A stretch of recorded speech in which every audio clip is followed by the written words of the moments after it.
আসসালামু আলাইকুম রহমতুল্লাহি ওয়া ইন্নাল হামদালিল্লাহ নাহমাদুহু ওয়া নুসাল্লি আলা রাসূলিহিল কারীম আম্মা বাদ। সমস্ত প্রশংসা রব্বুল আলামিনের জন্য, যিনি মানব জাতিকে সৃষ্টি করেছেন সর্বশ্রেষ্ঠ জাতি হিসাবে। অতঃপর অসংখ্য দুরূদ ও সালাম আহমদ মুজতফা মুহাম্মদ মুজতফা সাল্লাল্লাহু আলাইহি সাল্লামের উপর বর্ষিত হোক। আমি আপনাদের সামনে প্রত্যেক দিন ধারাবাহিকভাবে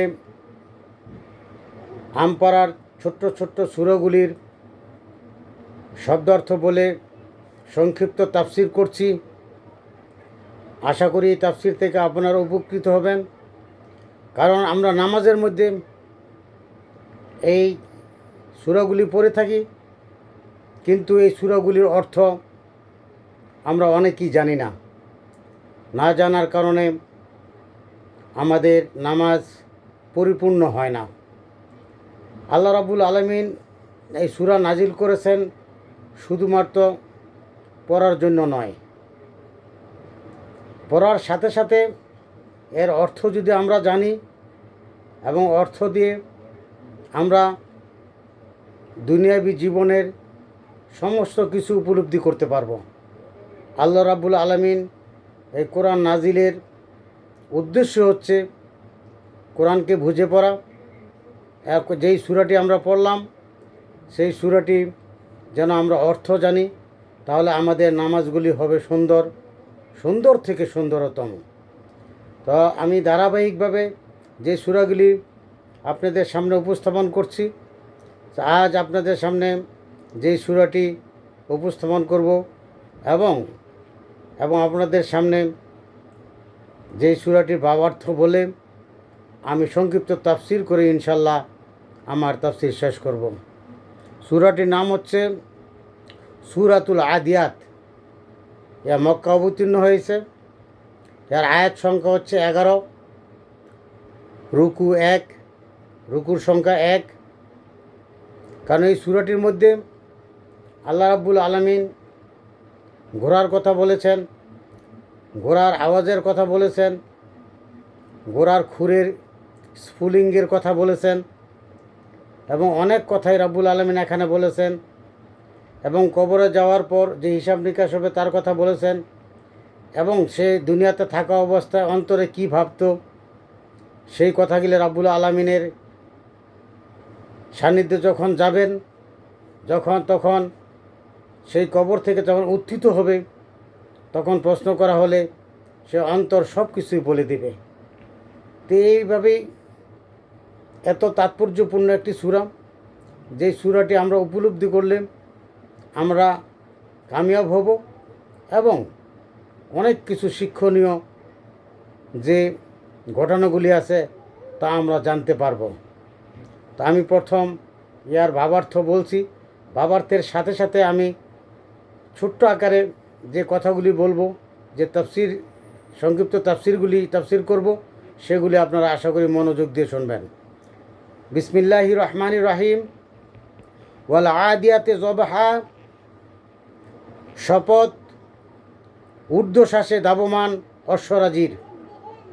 আল্লাহ রাব্বুল আলামিন এখানে যে ঘোড়ার যে শব্দ, ঘোড়া যে খুব দ্রুত গতিতে যখন চলে এবং সেই ঘোড়া যখন হাঁপিয়ে ওঠে, হাঁপিয়ে অবস্থায় ঘোড়ার নাক দিয়ে যে আওয়াজটা হয়, সেই আওয়াজের কসম খেয়ে আল্লাহ রাব্বুল আলামিন বলতেছেন যে ওয়াল আদিয়াতে জবহা। আল্লাহ রাব্বুল আলামিন শপথ খেয়ে বলছেন সেই সমস্ত উটের নিঃশ্বাস থেকে, যে নিঃশ্বাসের মধ্যে আওয়াজ ঘন ঘন, যে আওয়াজ তীব্র আকারে বের হয় অনেক দৌড়ানোর পর, সেই আওয়াজের কসম খেয়ে রাব্বুল আলামিন বলতেছেন ওয়াল আদিয়াতে জবহা, শপথ ঊর্ধ্বশ্বাসে ধাবমান অশ্বরাজির। ফাল মুরিয়াতে কদহা, যারা খুরাগাতে অগ্নিস্ফুলিঙ্গ বিচ্ছুরিত করে।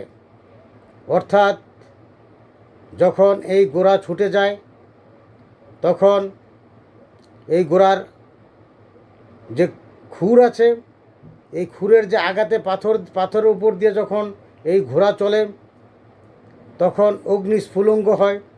যেরকম আমরা যদি একটি লোহা আরেকটি লোহার উপর ঘর্ষণ করি তখন তার থেকে অগ্নিস্ফুলিঙ্গ হয়।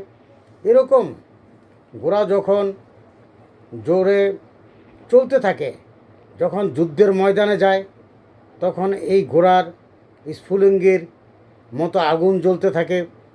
অর্থাৎ তখন এই ঘোড়া দিয়ে আগে যে যুদ্ধ করা হতো সেই স্ফুলিঙ্গের কথা বলা হয়েছে।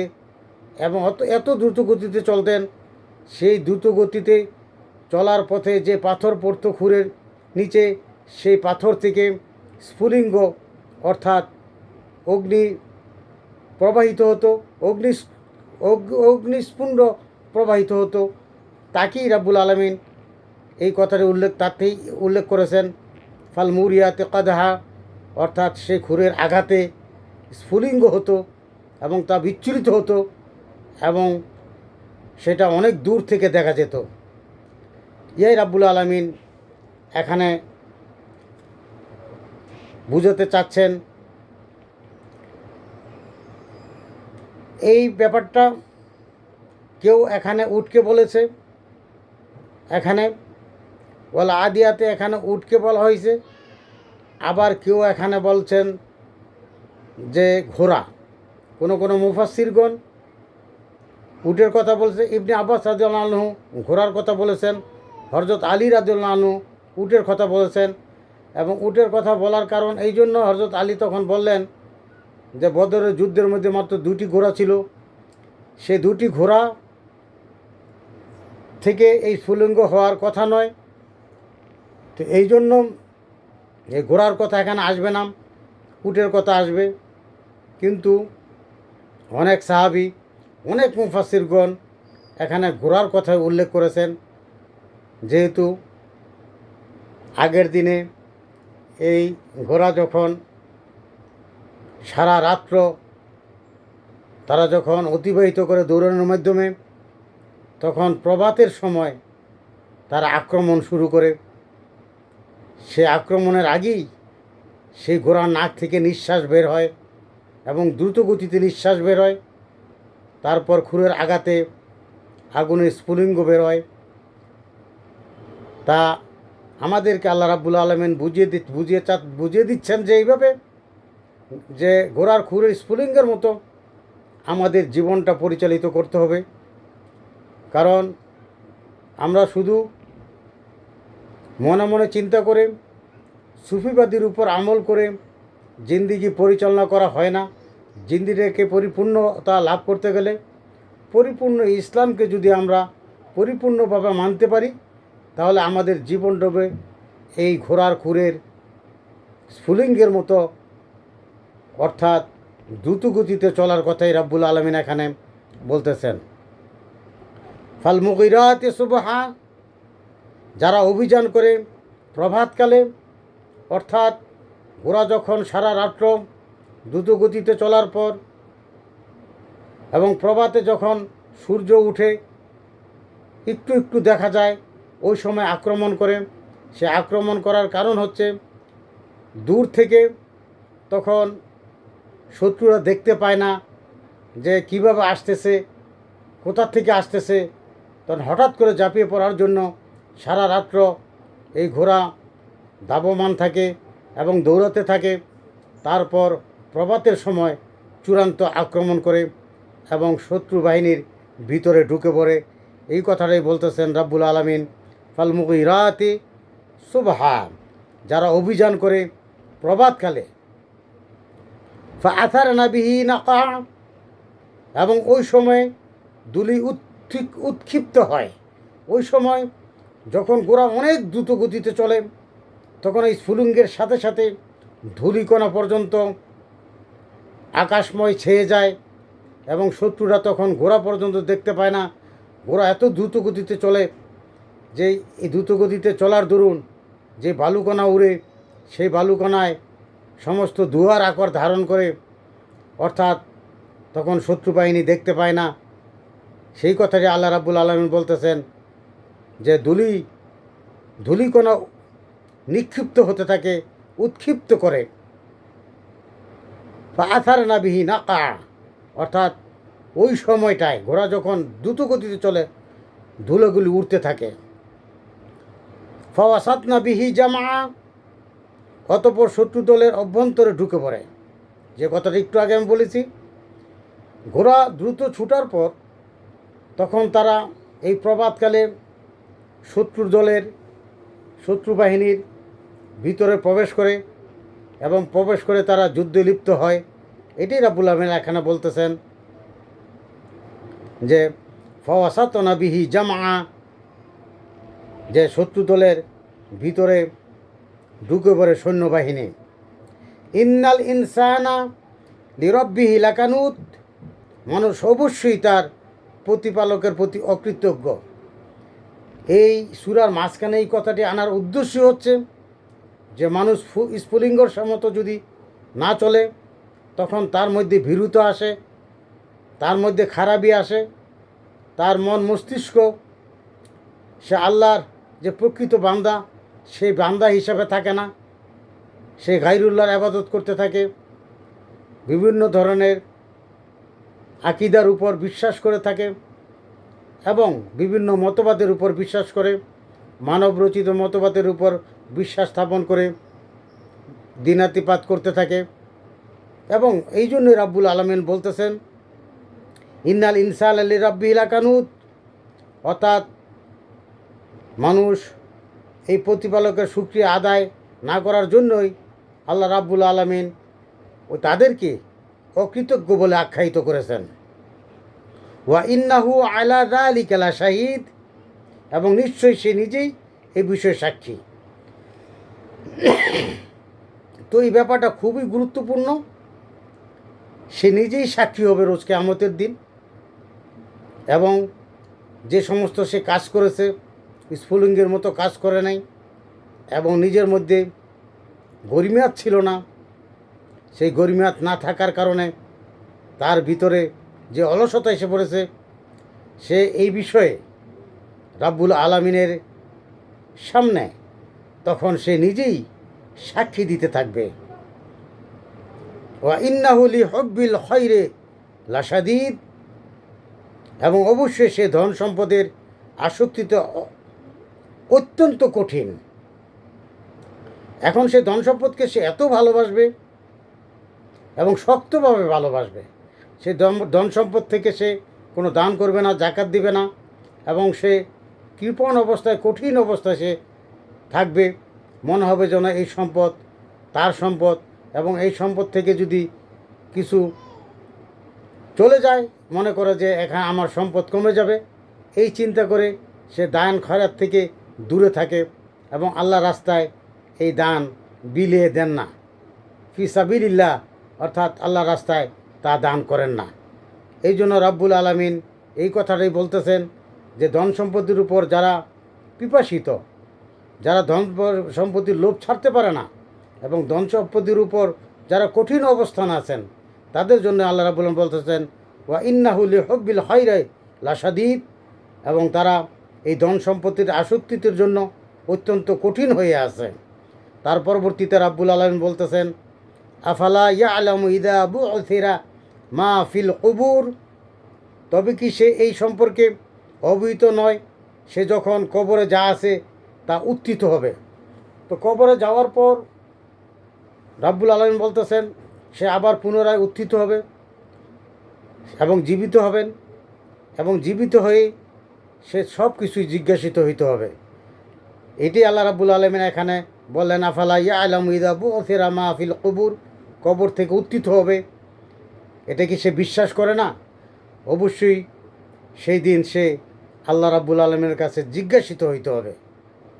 ওয়া হুসিলা মা ফিস সুদূর, এবং অন্তরে যা আছে তা প্রকাশ করা হবে। এখানে এই ব্যাপারটা খুবই তাৎপর্যপূর্ণ।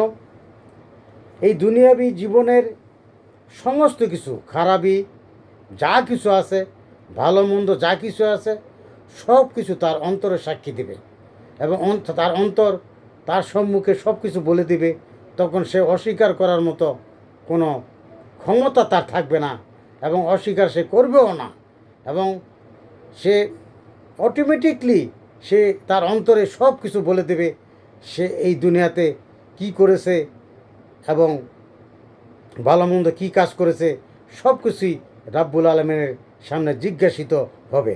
ওয়া হুসিলা মাহফিস সুদূর, তার অন্তর থেকে, তার অন্তরে যে সমস্ত কথা লুকাইতেছিল সে সমস্ত সব লুকায়িত কথাগুলি পর্যন্ত, এবং বিন্দু পরিমাণ যে পরিমাণ সে লুকায়িত রেখেছে সেই লুকায়িত কথাগুলি সে অন্তর দিয়ে অন্তরে বলে দিবে তার সমস্ত লুকায়িত কথাগুলি। এরপর রাব্বুল আলামিন বলতেছেন, ইন্না রাব্বাহুম বিহিম ইয়াউমা ইদিল্লাহ খবীর, সেই দিন তাদের কি ঘটবে তাদের প্রতিপালক অবশ্যই তা সবিশেষ অবহিত। তো সেই কিয়ামতের কথা বলতেছে রাব্বুল আলামিন। সেই কিয়ামতের দিনে যখন কিয়ামতের মাঠে উপস্থিত হবেন, কবর থেকে যখন এই আগের আয়াতে যখন বলা হয়েছে রাব্বুল আলামিন বলছে কবর থেকে উত্থিত হয়ে যখন সে কি করবে, কি ঘটবে তা তখন সে অবলোকন করবে, তখন তা অবশ্যই সে তার প্রতিপালকের কাছে সব কিছু অবহিত করতে হবে, জবাবদিহি করতে হবে। এটাই শেষ আয়াতের শেষ কথাটা রাব্বুল আলামিন যে জিনিসটা বুঝিয়ে দিয়েছেন তার বান্দাদেরকে, ইন্না রাব্বাহুম বিহিম ইয়াউমা ইদিল্লাহ খবীর, সেই দিন তাদের অনেক কিছু ঘটবে, এবং কি ঘটবে তা সম্মুখে দেখতে পাবে, এবং সে প্রতিপালকের সামনে আল্লাহ রাব্বুল আলামিনের সামনে জিজ্ঞাসিত হবে এবং অবহিত থাকবে। তখন তারা সবার ভালো মন্দ যা কিছু আছে সব কিছু ওই দিন রাব্বুল আলামিনের সামনে প্রকাশ করব।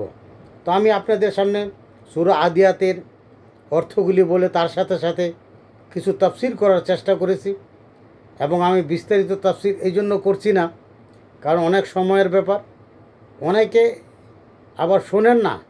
যদি 1 ঘন্টা 1.5 ঘন্টা এই সূরাটির উপর যদি আমি বিশদভাবে আলোচনা করতে যাই 1 থেকে 2 ঘন্টা সময় লাগবে, কিন্তু 1 থেকে 2 ঘন্টা শোনার মতো মানুষ খুবই কম পাওয়া যায়। এই জন্য আমি যারা অল্প করে শোনেন তাদের জন্য শুধু আমি বলতেছি যে আমরা অল্প করেই আমরা এই কথাগুলি শোনেন এবং এই ভাবার্থগুলি বুঝেন এবং সংক্ষিপ্ত তাফসিরগুলি অনুধাবন করার চেষ্টা করেন। ইনশাল্লাহ আশা করি রোজ কিয়ামতের দিন আমরা সবাই কামিয়াব হব।